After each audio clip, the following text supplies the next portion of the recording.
Այսինքն եթե դες համար սիրուհի ունեցող վեհապարը նորմալ է, ինձ համար որպես հայաստանյա ծառայելական սուրբ եկեղեցու հետևորդ դա սրբապղծություն է։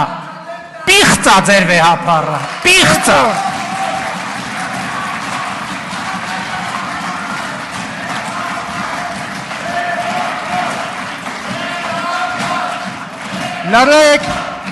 Լրեք, ներողություն, ավարտվեց այս հարցը։ Այսինքն եթե դուք խնդիր չունեք, որ մայր աթոռում նստած մարդը սեռական կյանք ունի,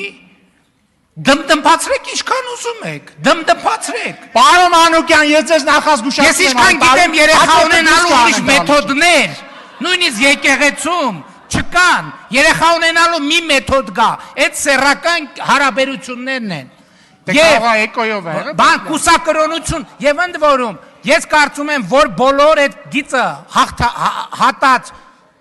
հոգևորականները պետքա հեռանան հոգևոր ամենայն հարգանքով ես չեմ դատապարտում ոչ մեկին բայց իրենք կատարել են իրենց ընտրությունը թող տեղափոխվեն